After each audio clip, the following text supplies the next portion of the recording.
name is Mr. Marti, the CEO of the Minerals Commission. The Commission is responsible for the regulation and managing the mineral resources of this country. Our overall aim is to make Ghana the leading destination for mining investment in Africa and also to improve our competitiveness globally. Join me every Thursday 9:30 on Good Morning Ghana Metro TV to discuss all the issues that you need to know about mining.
Right, welcome back to the show. If you just joined us, this is Good Morning Ghana live on Metro TV. And it's time for our Thursday morning conversation around the mining sector of this republic. And I have with me on the show, once again, the CEO of the Minerals Commission, Mr. Marti Kweku Ayisi. Good morning, CEO. Morning. How are you? Fine. Yourself? Good. By the grace of God, we're surviving. We're doing quite well. Okay, so last week, after the program, I got a lot of messages. Apparently, there's a lot of interest about mining up north. You know, so yeah, so. A lot of people, their concern really had to do with the fear of what happened in the south happening up north. And despite the fact that you gave some assurances, they said that those same assurances were given back in the days, and the south is what it is now. First, we can organize a tour for all the journalists and all those folks to go and see the resettlement that was done by Cardinal in Talensi to start with. Fortunately, unlike in the past, we have records before and after. And then we can show it to the good people of this country that this is what was there before maybe 2-3 weeks ago, because it was commissioned by the president barely a month or so, and this is what we have now. Okay. I guess the concern is also the sustainability. We'll talk about that. Yes, in this country, we tend to start things. We tend to have nice policies, things written in paper. We're good in drafting and passing all these things, but the implementation enforcement is always a problem. If I tell you some of the things we're enforcing in the mining sector, you'll be surprised. That's why we value this program. So perhaps what we can do is to have a whole segment on mining or mineral extraction and community development. Okay. Yes, So you can separate the two. Okay. We can have maybe 2 sessions on Yes, this. yes. What actually is the state of play? What is the when law when we saying? are done with local content, We'll talk about perhaps switch community. to- Yes, community issues. Okay. Now, one other thing that has also come up strongly in the last week, and because of your appearance, people keep pushing messages and questions to me. No problem. Has to do with this mining in the forest reserves. And it didn't happen on this program, but there was an issue, I think an accusation against your sector minister. And I think you spoke about it. You granted an interview and said that no such permit has been issued or something. Subsequently, people have shown evidence of some permits from the Forestry Commission, which refers to a prospecting or mining permit given much earlier and all that. Some politicians or political elements have been fingered, as we say. in this whole process. The mining in forest reserves, I heard you say the last time that it is not illegal, that mining can be allowed in the forest reserve, and you gave examples of some major mining companies that are doing it in the reserves. But I guess the issue people are raising is that you have a lot of people, politically exposed persons, who are out there mining not responsibly, and perhaps they are being aided by the Forestry Commission, your commission, and the ministry as well. I'm sure you've been following the news on that. Yes. Ronnie, thank you very much. Let me clarify the two issues. Yes. One, that allegation against the minister, for which I issued some press statement or responded appropriately. And also this whole issue about mining in forest reserve. One, so it was put out there that the minister, following the national dialogue sometime in, I think, April last year or so, issued a statement saying that, look, they are not going to allow prospecting and or exploration, you know, particularly for gold in forest reserves, whilst he takes steps to sanitize the system based on the responses and the feedback and what he believes is going on. And then the allegation came that in spite of that directive by him, he has issued prospecting licenses for gold in forest reserve. So then he asked me that, have I seen that? I said, yes. So I look at the records when he took office. The minister came somewhere, I think first or second week in March. That's when he was, vetted by Parliament and then subsequently sworn in by the President. Then I think after 2 weeks or so, I became acting CEO, and then I got confirmed, I think, months down the line. And then we check our records from March to date, even as I speak. The minister, and then in all, he has signed 27 prospecting licenses, okay, for gold. I did not see any single prospecting license that the minister has issued for gold in a forest reserve. No. In any case, the minister will not take any decision without recourse to the Minerals Commission. The law is very clear. It's a minister that revokes grants, renews, whatever, suspends mineral rights. But in making that decision, he has to obtain the advice of the Minerals Commission. And as far as I am concerned, because we came just around the same time, barely a week or so, prior to that I've been Deputy CEO. March to this very day we are talking about it. I think today is 25th August. Yes. I don't know of any record in the Minerals Commission where the minister has issued a prospecting license for anybody to explore or, you know, in the forest reserve. That is so. Let's get that record straight. Now let's come to the other statement that was doing rounds in social media. I think one lawyer even said, "Oh, Minerals Commission CEO lied." Then they showed this forestry entry permit, and then I think the second or third paragraph or so, he says, I think the CEO of the Forestry Commission was making reference to. He alluded to some. Yes, a mining whatever that was issued by the ministry. Yes. And they look at the date of the forestry permit, and then the assumption was that the minister was lying or he was being economical with the truth. And then I look at it, went to the records. Then I realized that this was a mining lease that was issued in September 2020. September 2020. As of September 2020, Honorable, Abu Jinapo wasn't not a minister. He became a minister in March 2021. Do you understand that? So, because the Forestry Commission made reference to a license that was issued by the ministry, the assumption, and then I think the date was March something or so this year, the assumption was that he's lying. But the mining lease was issued in September 2020, and a lot goes on before you issue a mining lease. So, in the first place, that is not the case.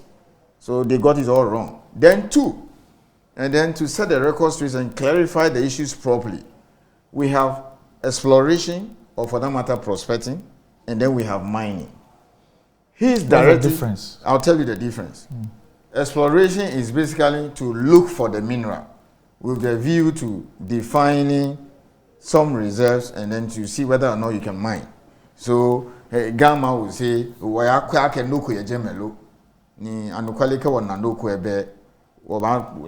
apply for a different right.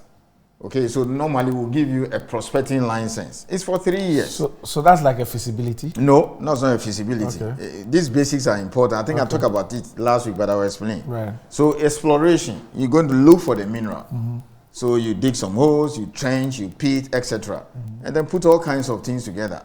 So after some number of years, if you think that, look, I found something worth extracting, then you submit a feasibility now. Okay. Which will now say, look, I think I found, let's say, 1 million ounces.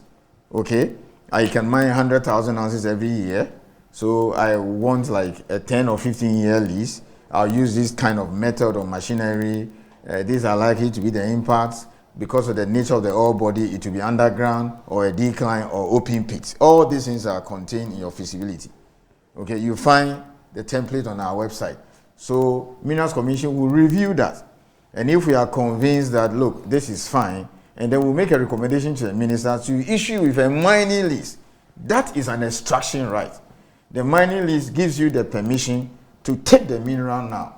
But even if the mining lease is issued, you have to go to cabinet, get approval, take it to parliament for it to be ratified, because that's what the constitution says, that any transaction, undertaking, or a right that is issued to extract a mineral.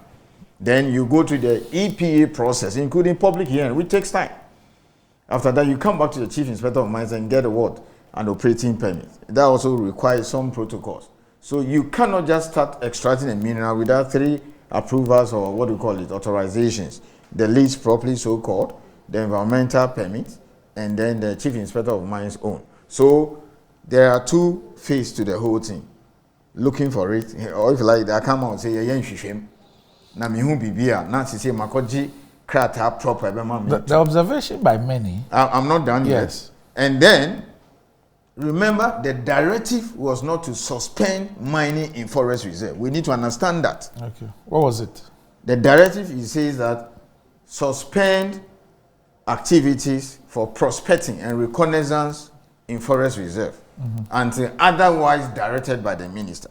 So if I have to consider any application or do anything or process anything, I will have to get some directive or advice from the minister. Other than that, anybody who wants to look for a mineral, I'm using a very simple language for the man to understand. Check, prospecting, exploration, okay, in a forest is suspended now until minister directs otherwise. Not mining. So those who were given mining leases and extraction right to take a particular mineral out of forest before he came, they are not affected. So for instance, Chirano, which has been there for like 17 years now, part of their concession falls within a forest. New Montachin, part falls within a forest. The entire bauxite, which has been mined since 1930, is located within a forest. These are not affected. So the public, those who are putting up this message, need to understand it clearly. So the suspension, pending further directive or until otherwise advise the minister, does not affect mining. In this particular instance, it was a mining lease. And in any case, we are saying it was issued long before he came into office. So that is the crux of the matter. So I think they should apologize to him. It's just fair, because I've set the record straight. So 1, the mining lease was not issued by the minister. It was done way before he came. And 2, and most importantly, his directive, which they are using against him, does not affect mining. That is as simple as that. All right, so let's move on. Let's move on to LI 2431.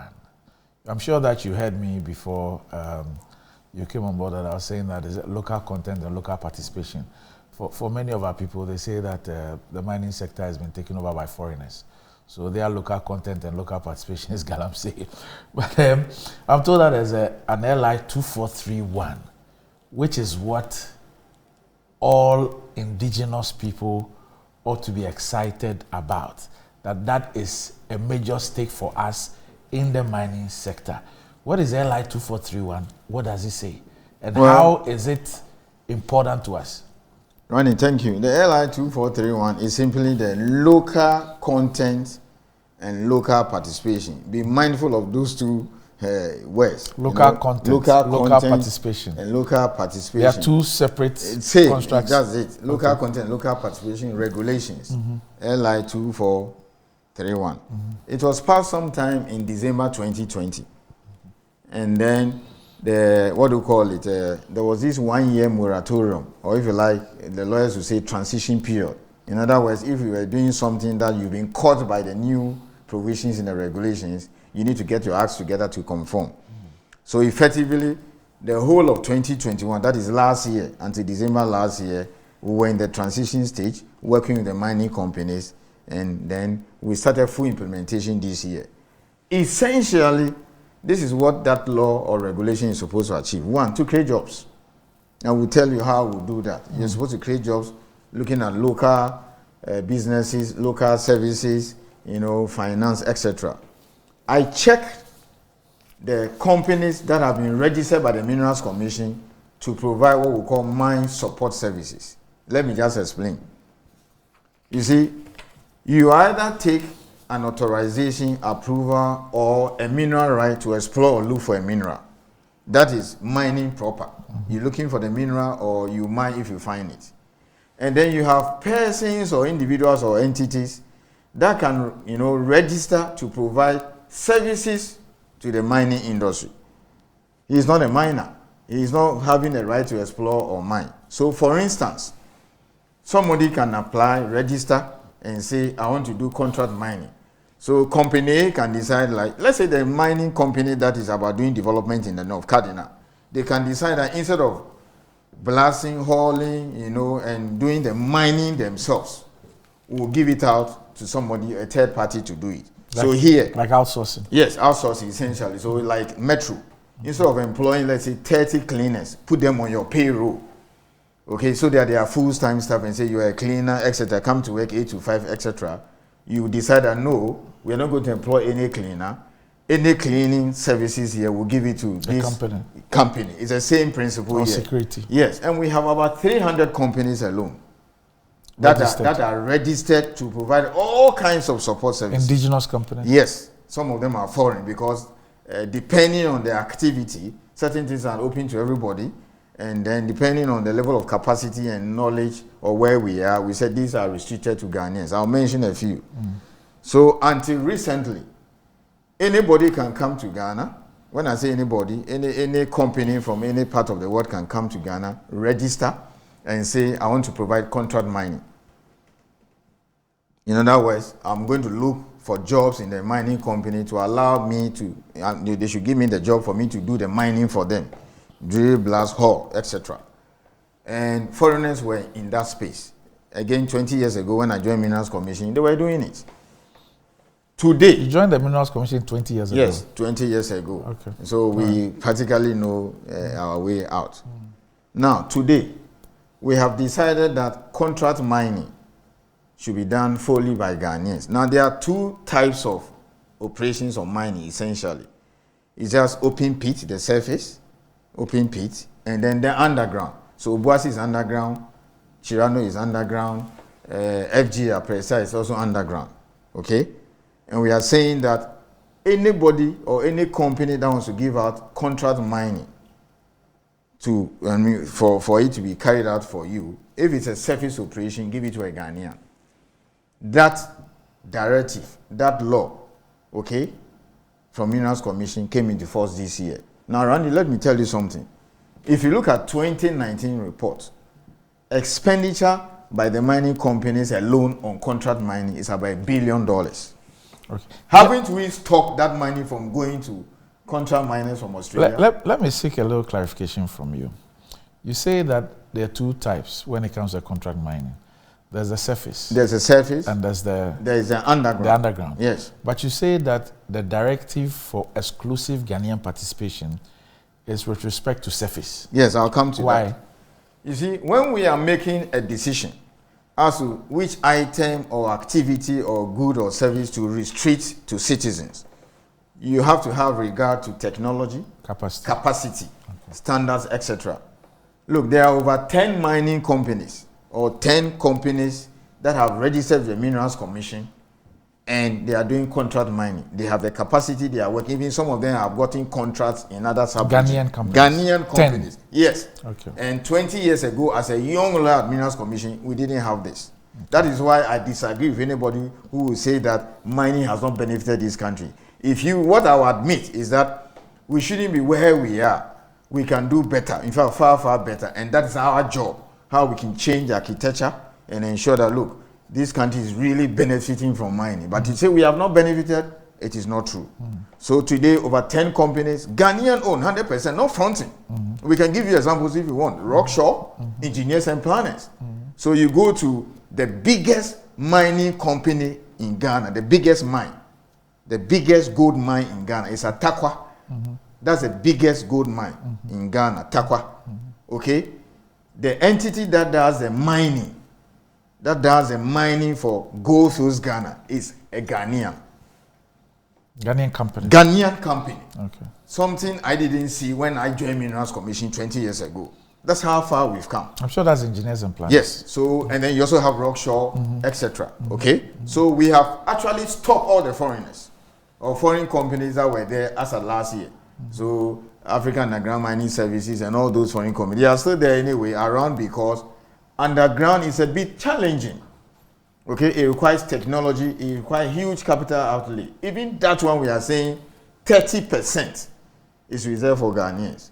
We are going to review that figure. So that's a typical example. Which means that there's still some Ghanaian capacity when it comes to underground. Let me give you the best example. Okay. Go to Obuasi now. The underground contract mining is being done by a JV, 50-50, a foreign company and a Ghanaian. Oh. What does that mean? It means that maybe 4, 5, 6 years down the line, if we get 2 or 3, because what we shouldn't do is to create a monopoly. Even if I get 3 companies that have the capacity to do underground, we will kick out the foreign companies. That's how it works. We will say, no, we are convinced now that we have the capacity, we don't want foreign participation. And as I speak to you, no single company in Ghana has complained that the Ghanaians are not performing. Do we have a deliberate strategy to build the capacity of these Ghanaian companies? Yes. Because I know that we'll be getting into the 1 billion and of course savings. We'll be getting into that, what it means. But many times, when we speak about local content and local capacity, it appears that we leave the companies on their own to struggle and fight and build the capacity without any deliberate, strategy to help them build the capacity. No, the law captures that in 2 ways. If you take the supply of the items and goods and services, for instance, when the companies are, submitting their local content plans, part of it should include what plans you have to develop local capacity. Right. Yes, they have to do that. But then on our side, what the law says is that we have every right to insist that this area include a Ghanaian. So I'm just telling you that underground mining, contract mining, where it requires a lot of money, it requires technology. Even that one, we are insisting that a minimum 30% should go to a Ghanaian. I'll just give you an example of the Obuasi one, which is 50-50. You even go to Chirano, it's also 50-50. There's another Ghanaian company there who is also doing the underground with another foreign entity. Obuasi is also another entity, and I think there's another company. So in the next 3, 4, 5 years, when we are convinced that, look, this is something Ghanaians can do across board, then we can now make a ruling or issue a directive and say, contract mining, whether open pit or surface or underground, it has to go to a Ghanaian. And I'm saying this is about $1 billion. Since new mines are coming on board, existing ones are expanding, and then others are also doing redevelopment, you should expect that. What's $1 billion? That is the amount of money the companies will have to pay. Contract mining? Yes, contract mining alone. And I have about 41 items on the list. $1 billion per annum? Yes, and it's going to go up. Okay. You see? So the more new mines come up, existing ones expand, and others do redevelopment. What it simply means is that you put more money. And the money will stay here. Rockshore, they won't take the money out. Okay? Engineers and planners will not take the money out. It will stay here. So that is the essence of the law. Create jobs. That's one. 2, it is also to ensure that we improve the capacity and then the competitiveness of Ghanaian businesses. I'll tell you something interesting.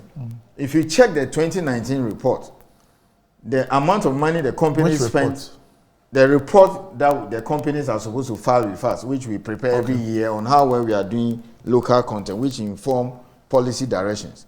2019 report, local content report, about $100 million was spent on explosives. Okay? Only explosives. Only explosives. $100 million US dollars. Yes, $100 million, not Ghana cedis. $100 million. So that's an area a lot of Ghanaians should get into. That's 1 billion cedis. Yes. Okay.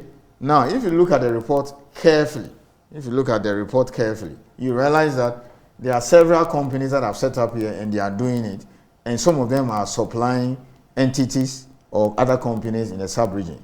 So let's say Maxam, for example, they take it to Burkina, Mali, and other neighboring countries. So increasing. That's the Apiati company. Yes, we'll talk about that. So we are becoming a hub. Right. Okay. Why will people from Burkina Faso, Ivory Coast, or companies there say, come and supply us explosives? It means that what you are doing here is good. That is it. That's one example to ensure that our businesses actually are competitive and they can get job elsewhere. And is that also restricted to Ghanaians? No, explosives, no. Okay. Because a lot of the things they do, they import. Okay. Yes, and then some are also done here. For instance, they import ammonium nitrate, mix it with diesel, and then they get the explosives. So it means that the explosives can be assembled here? They can do, yes, a lot of them are done here, and then there are some also that they bring. We can have a whole discussion on explosives, how they look like, and then what goes into it. And then the other thing, and that's where we've not done well as a nation, and that's our job now, which we are pushing. Explain that. One other aim or objective or purpose of the local content law is to ensure that mining, the exploration and mining of our minerals, create mining related industries. Right. The link between mining, manufacturing, and industry, we've not done too well. So this new law is supposed to ensure that happens. The other day, I think I told you about a factory in Senkerdin that manufactures ceramics. Tiles? Yes, tiles. Okay. They use 5 minerals. Okay, so that's a typical example.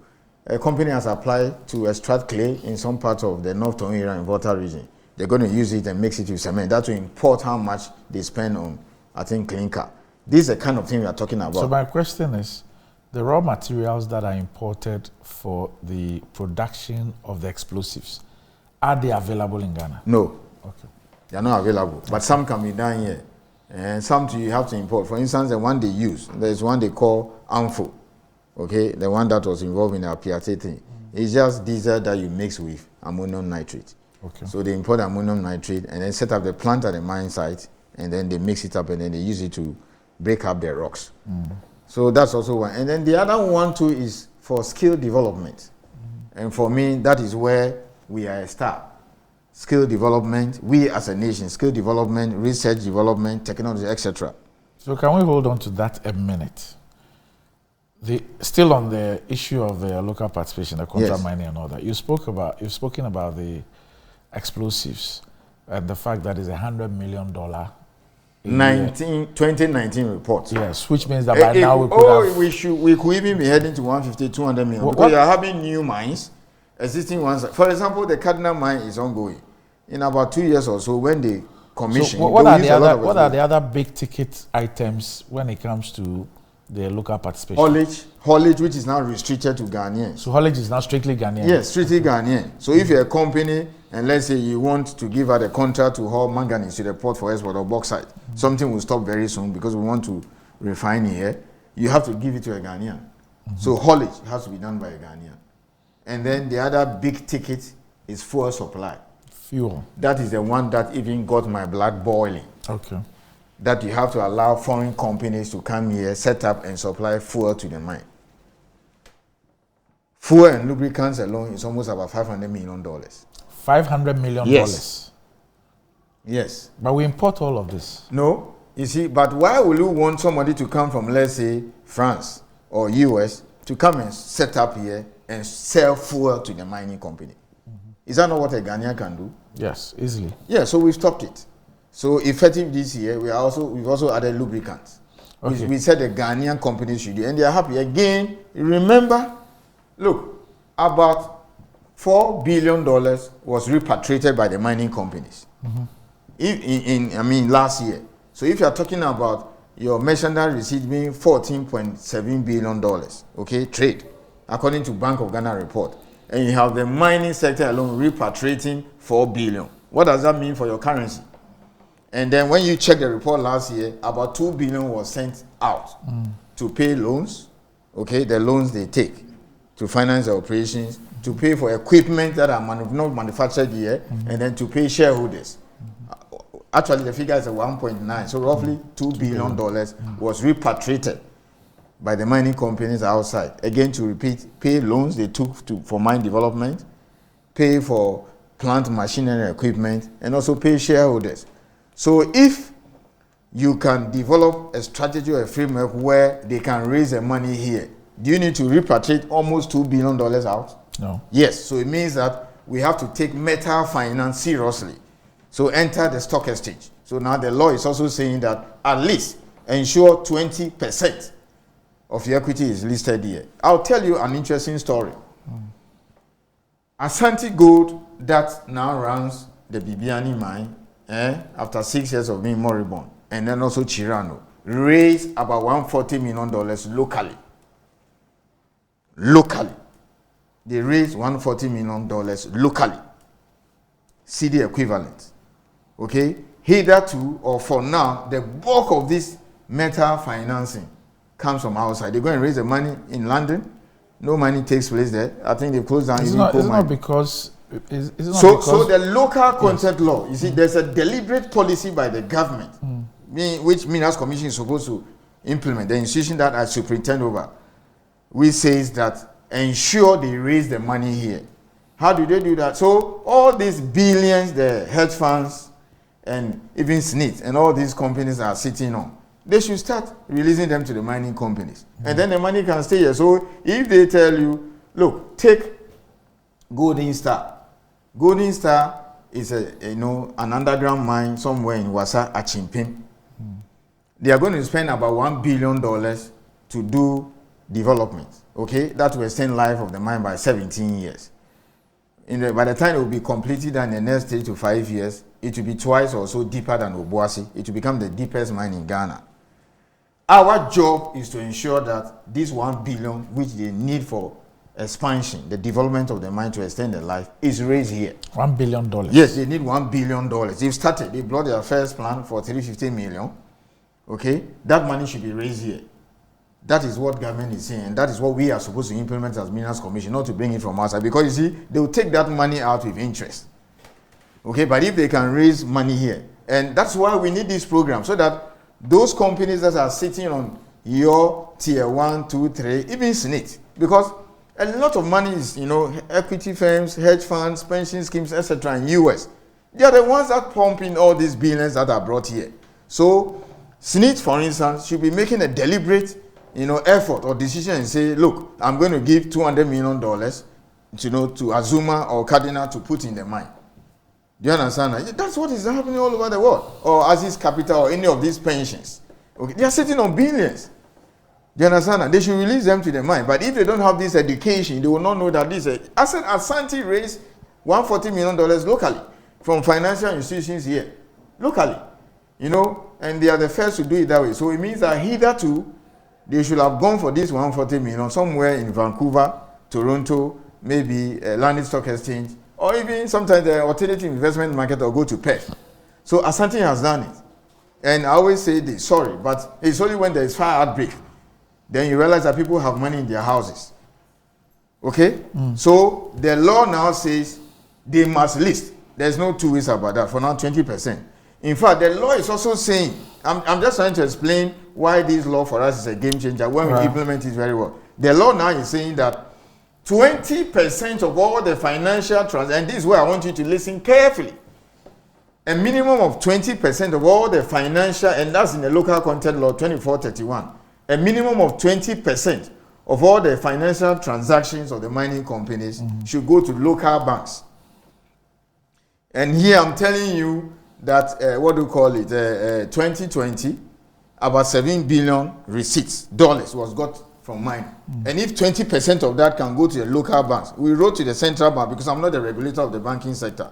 They've given us the list of the so-called local banks. That is, entities whose shareholders are exclusively Ghanaian and directors.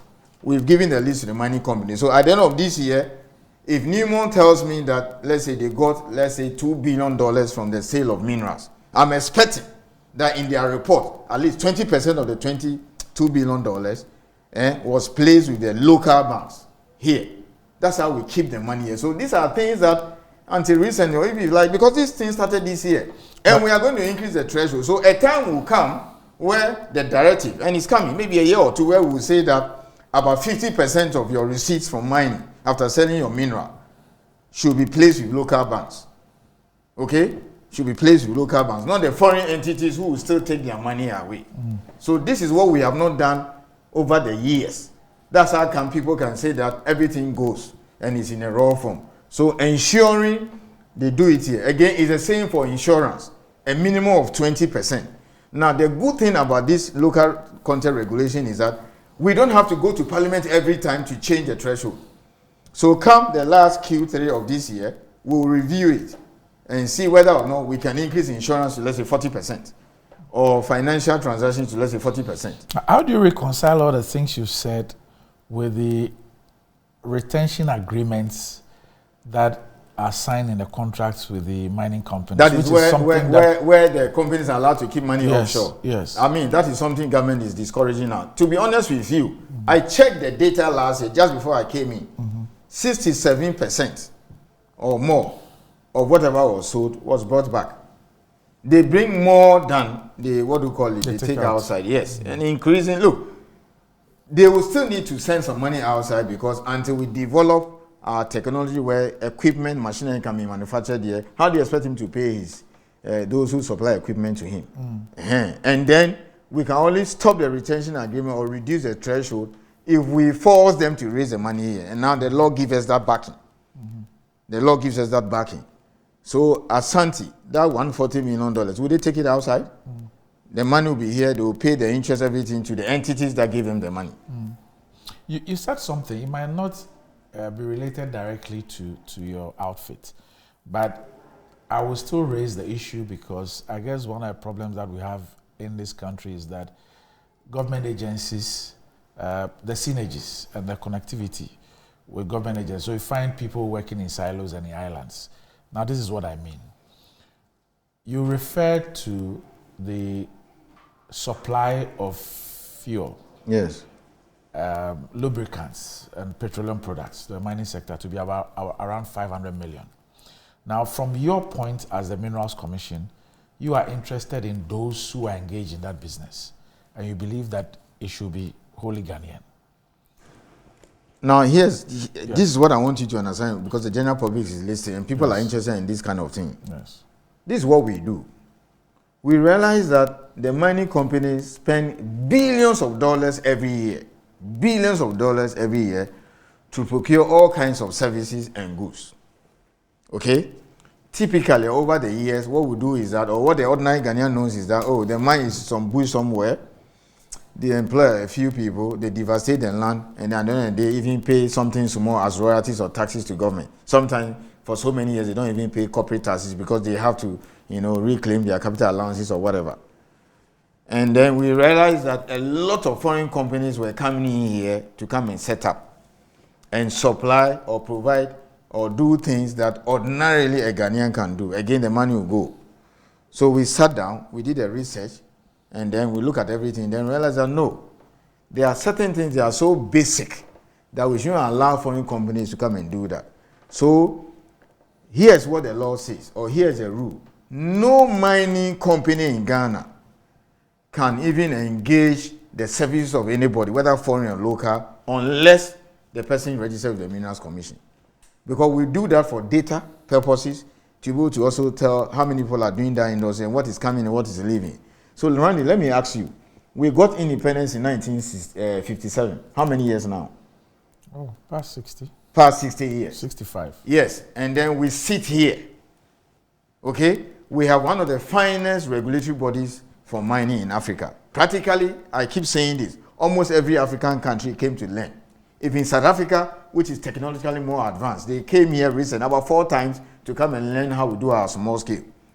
Okay, a lot of countries have changed their law to copy Ghana's model. Sierra Leone, Tanzania, and now Zambia when they left here. So you sit here, 60 plus years independence, and then you want us to register a foreign company, neighbor hall petrol to a mining company, something running over $200 million. At the end of the day, not the Sekanuko Amanoni. Okay, so is that the kind of we the petrol one we stopped it 2 years ago. This year we added lubricant. It doesn't make sense to me. So it doesn't make sense to me. So we stop it. That's the kind of thing I'm talking about. So I'm saying every mining company, let me see the person supplying or the entity supplying fuel to your company. $200 million. You want that money to go outside? So see you. I hear you on this one, and I appreciate your passion, and I think that it makes a lot of sense. But where I spoke about government entities working in silos, not in the mining sector. Let me stop you there. No, I'm not. If I ask the question, you appreciate what I intend to ask you. So you are regulating the mining sector. Yes. You have identified this. You have taken a decision on it. Now, last year alone, we spent $2.9 billion importing petroleum products into this country. Yes. This year, the estimation is that we could do about $4 billion. Yes. Now, if the mining sector alone is providing you a market of up to $500 million or more because of new mines. Yes, or more. Why would a 65-year-old country continue to export crude oil and import all petroleum products, including lubricants and mosquito spray? Well, my answer is very simple. Yes. People are beginning to even set up here. A company, for instance, has approached us saying that we are even looking at setting up a plant here to do all kinds of things here regarding lubricants. Okay, because you have Temalu, which is owned partly by some state entities and some foreign companies. They want to set up here and see whether or not they can supply to the sub-region. Look, I'm saying that Maxam and their like, okay, they supply explosives to many of the companies in the sub-region. Okay, that is a question you should direct to the Ministry of Energy. It's not for me to answer. That's why I said yes. It is not a question for you. Yes. But I emphasize the point that in this country, when in other jurisdictions, agencies are working, there's that interconnectivity and there's policy coherence, that what you are doing, it relates to another sector. If we're able to have that kind of link, then the country really benefits. Oh, yes. Again, you can even ask the same question even in mining this way, that look, how do you as a nation, okay, export raw bauxite? Then you import processed bauxite, which is alumina, to refine in Tema here.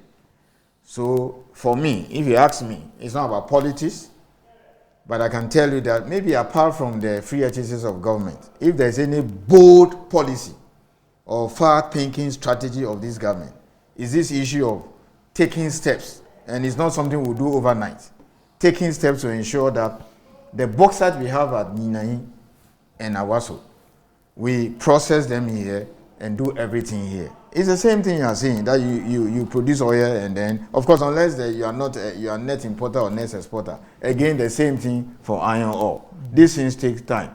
So these are the areas where I can admit, or will admit, that if we have put in place proper policies 30, 40, 50 years ago, perhaps we should have been refining bauxite and doing all this iron ore stuff here. But nothing is too late, because again, I don't know what Helici. Okay, what? Hang on, $20 million, foreign companies set up plants, supply fuel. What even annoyed me was that I saw on the list overalls and work clothes. You see the thing the mining companies wear. Like PPs. They were importing it. So this year we said effectively do it here. We have a lot of textiles manufacturing companies. Okay, look, you see the things the mining companies wear. Yes, overall and wear clothes, they import. Now we say no, buy locally. So for us, this new law, 2020, which is barely a year, okay, if we enforce it to the letter, and if there's any area we are very strict, it is this area. So that is one thing that we don't have to joke with. and we can say that, look, maybe in the next 4 or 5 years, this is how far you come.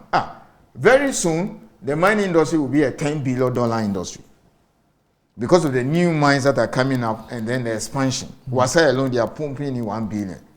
So, Bank of Ghana report 2020 says about $7 billion was got from minerals. That's a receipt. Our job, what this law is saying is that make sure that this $7 billion that we got from minerals in 2020, okay, as much as possible, we keep most of it here. How do you do it? This through the implementation of this law. The entire chain. Okay, so we've also said that this year we will not allow foreigners to do mineral exploration because companies can set up. A lot of companies can set up and give contracts to exploration companies and say, look, now I'm mining. I want to farm out the exploration bit to a company to do exploration for us. Chirano took their lease about 17 years ago with 750,000 ounces. 17 years on, they are mining. You see, you don't stop mining or you don't stop exploring simply because you find a reserve which you are mining. Other than that, we have to shut down. We should also be thinking, which we are, we've designed a framework where even the money for exploration convince Ghanaians. For now, let us start with mining because that one, that the gold is there or the mineral is there. But we should be thinking of how we can raise money to fund exploration, which basically has 5% success or chance. But when we do it well, it can be very successful. So that is that on the essence of this law. But there's something you need to know. When it comes to skills, technical know-how, skills, Ghana is world class. I'm not talking about Africa. Ghana is world class. So we have decided as a nation, all non-technical and non-engineering roles, it should no longer be done by a foreign person or an expatriate. So I don't expect, again, I saw in my lifetime in Minerals Commission where people were brought in here as expatriate, director of communications, community relations affairs, director human resource, director, community relations. We've stopped all those things. So anything that is not technical, not engineering, it is now effectively shut to foreigners. Is it to suggest that we do not have the we technical skills? No, we have it now. We have it in abundance, so we stop it. Then when it comes to even the engineering, yes, we are saying general manager below Ghanaians. So look, I went to a meeting in the presidency about 2 weeks ago. All the chief executives and the mining companies were invited for a discussion. So of course they invited the regulator. I felt like crying. I'll tell you why. I'm trying to reminisce the past. When I walk in there, I saw only one white man. One person white. One person. Among all the producing mining companies that were invited. I'm trying to remember 2002, 2003, 2004, even 10 years ago. Such meetings, you only see even one black man or Ghanaian. Even that one cry, you're holding a bag or sitting at the back. That is how far we have come. We export a lot of skills. You go to Western Australia, a lot of Ghanaians are there. They keep coming and they keep hiring them. So my manager and all those engineering roles now is all Ghanaians. And it's just a singular effort of one person. Sir Sam Jonah. Okay. Yes, who spent his life transforming Ashanti and building skills. So all the guys that were trained, today they are the money, the CEOs and MDs, etc. And they are also training people. So most of the CEOs are Ghanaians. Okay, it is better to pay a Ghanaian $100,000 a year than to pay an expatriate $400,000 a year. That $300,000 has implication for tax purposes. Because see, the more they build up the cost, the less government take. Okay, so why will you have an operating cost of $1 billion if you can make it 500? So one way of doing that is to ensure that as much as possible they hire people from here, and we have it in abundance. So if there's an area where Ghana is a star, it is mining and net. You find Ghanaian professionals practically in every African country, in Australia and Canada, and they keep coming. Minerals Commission, we even took 10 of them. They've returned. The guy who is now the boss at the Chirano mine, he used to work here, went all over. His last phase of Burkina Faso, he's back. Okay, that is the kind of thing we are doing. So with this local content law, it's looking at all the areas, skill development, research, etc. One more thing, very exciting. Maybe I can boast and even say that if there's any sector where our engineers are employable or are becoming employable when they finish the degree, is the mining sector. Okay. Because companies have been complaining that people finish university, you can't employ them, they can't even think and write properly. Now the law says it's mandatory. They started it, they've been doing it. But now this new local content law, which we are discussing this morning, says that the company should indicate to Minerals Commission. And it's mandatory now. And I'm going to send them an email actually today, because tomorrow they have a meeting, and remind them that at the end of the year, I want you to know or tell us what you are doing. So here is how it works. So Newmont, or let's say Goldfields, every year, when the students go on long vac, let's say those who are doing mining engineering, metallurgical engineering, those who are doing mineral engineering, those who are doing geomatics engineering, tell us how many you can take. Maybe they will tell you 10. So your son, James Abbey, if there's anybody like that, if he's studying UMAT, mining engineering, that 3 months long vac, he goes to the mine, either at Sanko, Newmont, FGR, or Chirano. He spends 3 months there. And they work. After that, he goes back. Second year, the same thing happens. Third year, fourth year. So by the time you'll be finishing his BSc in mining engineering, BSc in metallurgical engineering, BSc in geological engineering, he has, if you like, if you put it together, cumulatively, 1 year experience in the mine. He is employable. So Cardinal, Azuma Resources and Co., BBNE mine that are expanding, redeveloping, can hire you. That is one leg. And all of them are doing it. Now it's formal now, courtesy this law. The other one too is that some also have graduate training program. So when they finish a 4-year degree, it's employable.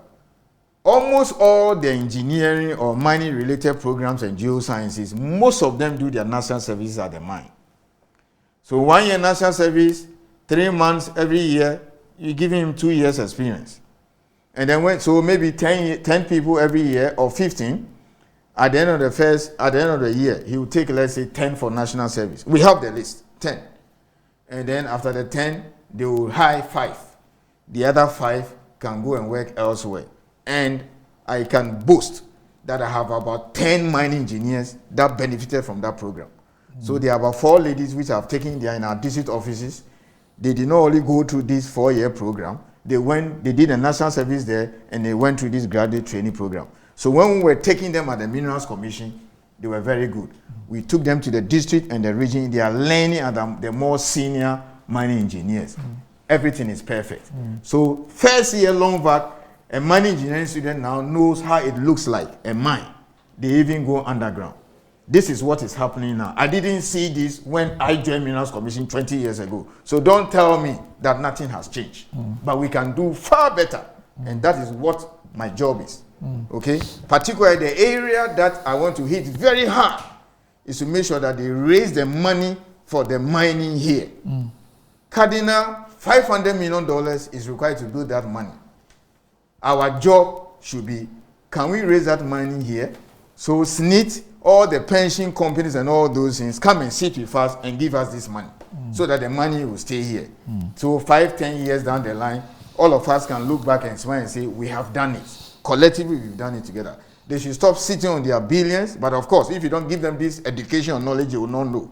A lot of the pension... Have you been engaging them? No, that's why we started. The law came. So the insurance company, okay? A lot of these pension managers are sitting on billions. Okay, I think SNIT admitted some time ago that all their investment in manufacturing has failed. At least that is on record. You can imagine over the years, if they had this kind of education and they have put that money in mining. Okay, a lot of pensions and then equity firms, etc., all over the world are the ones that are investing in Goldfields. They are shareholders, investing in Obuasi and all those companies that are listed all over the world. We can do the same thing here. Now, the law has given us that backing. We have designed our policies to do that. So this year, we shall increase the threshold that the companies must, when they sell their mineral, circulate or push to the local banks. The likes of NIB, ADB. So 20% of $7 billion. You can imagine if that money should go part and a National Investment Bank, Agri Development That's Bank. 1.4 billion. That is it. Okay. We've never done this. All There's right. a lot to discuss and talk about. Okay, so Mr. Marti, Ayisi, it's been 1 hour already. Yes. And please, it is not far, plans are far advanced. Yes. These things are happening. Okay. No foreign company is supplying fuel to the mining company. Right. And let me say this. Yes. The fines in the local content law are so punitive. You know, so even if you don't provide your plans, $10,000, every other day, $5,000, $10,000. So you can imagine. Okay. They are so punitive that they dare not. So we'll continue next Thursday. There's a lot to talk about. A lot to talk about. We've not gone through all the items. We'll even have a whole session on the items on the list. Yeah, we have to do that. Then and how Ghanaian companies can actually get a part of it, etc. So we'll continue that next week. Thank you. So thanks. Good to have you here again. It's been. I'll see you next week. The 1 hour is just float past. 2 hours. We need 2 hours. Or maybe twice a week. All right. So because people are interested in this stuff. Yes. So that's my Thursday morning conversation with the Minerals Commission, led by its Chief Executive, Mr. Martin Ayisi, who's also a lawyer. Maybe one of these days I'll let him tell us about his background. Quite interesting.